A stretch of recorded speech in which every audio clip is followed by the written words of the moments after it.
But there are some wicked, vile people in our government also, and always have been. And there's spiritual warfare in high places, including in the U.S. government. The Bible says in Matthew chapter 25, shepherd divideth the sheep from the goats. Set the sheep on the right hand, but the goats on the left.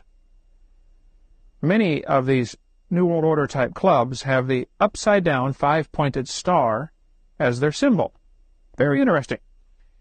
That's the symbol, the satanic symbol, representing the goat's head, the two horns, the ears, and the mouth coming down, the five-pointed star upside down. Satan worshippers all across America use this symbol freely in lots of their things, have the upside-down five-pointed star.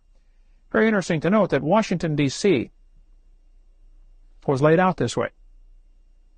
Here's one of the original maps of Washington, D.C.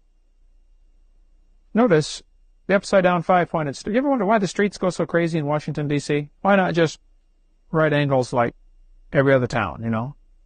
Why does Pennsylvania Avenue go at such a weird angle? Well, it just so happens that the very bottom of the upside-down five-pointed star is the White House. They've got loads of these things, these secret things going on that the average person is never going to catch. 1933, Vice President Henry Wallace, who was an occultist, worshipped into the occult, decided to put the Great Seal on the $1 bill. Here's a picture of the Great Seal, the all-seeing eye. Now, I take a lot of flack for this. People have argued for centuries, or for decades, what this symbol represents. Let me tell you one of the theories, all right?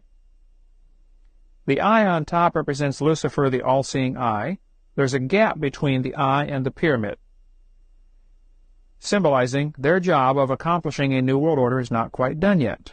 Lucifer has not yet been installed as the chief cornerstone.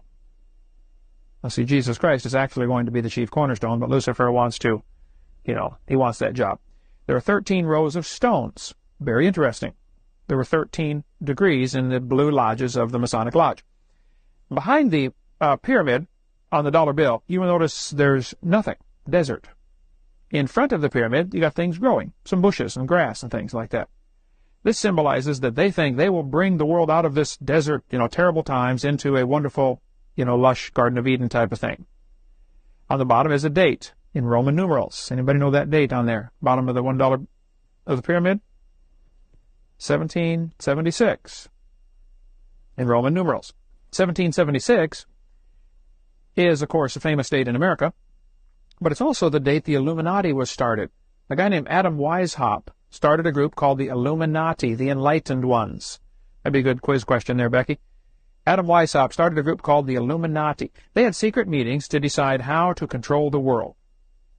Their group was exposed, and they went underground. It has resurfaced numerous times, and this, of course, the individual players die off, but the cause continues.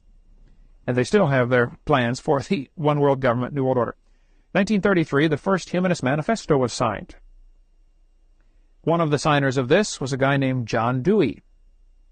John Dewey is the father of our educational system here in America. John Dewey was in Vermont at a teacher's college. He was a humanist.